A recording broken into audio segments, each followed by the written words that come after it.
দর্শক, খুবই দুঃখজনক একটি ঘটনা। একটি ছেলে রাজমিস্ত্রির কাজ করত, বয়স মাত্র 18 বছর। নীরব শেখ, আকুবর মোল্লার ডাঙ্গি, ফরিদপুর পৌরসভার। তো এই ছেলেটি গত 26 তারিখ থেকে নিখোঁজ ছিল এবং গত রাতে অর্থাৎ হচ্ছে যে 29 মে 2025 তারিখ রাতে তার লাশ উদ্ধার করা হয় একটি মাঠের মধ্যে থেকে। তো এই তার লাশের একদম মানে পচে গলে গেছে এমন অবস্থা। ধারণা করা হচ্ছে কয়েকদিন আগেই তাকে হত্যা করে এখানে রাখা হয়েছে। তো আমরা দেখছি যে তার মাকে দেখছি যে আসলে সন্তান হারানোর যে কষ্ট সেটি আসলে বলে বোঝাবার নয়। আমরা দেখতে পাচ্ছি যে একেবারে মুসলমান তার মায়ের অবস্থা।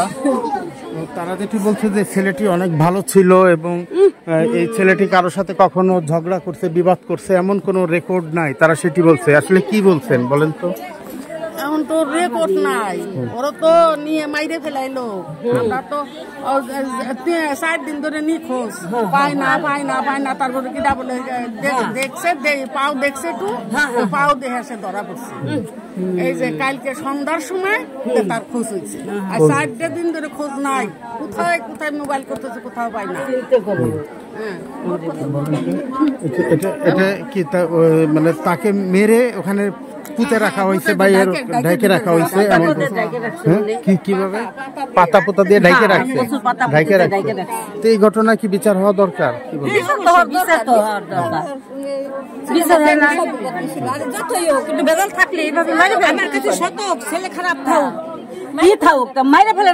দরকার নাই। এই প্রকৃত কারণটা কি আমরা চাই যে খুঁজে বের হোক, বলেন তো? আমরা কি চাই? দর্শক, তারা বলছেন যে আসলে এই ঘটনার সাথে যারা সম্পৃক্ত, যারা এই ধরনের ঘটনা ঘটিয়েছে তাদের বিচার দাবি করছেন। দাবি করি আমরা, নিজ বিচার দার্জিলিং আমরা পাই। এটা নিষ্পাপ সন্তান দুনিয়াতে চলে গেছে।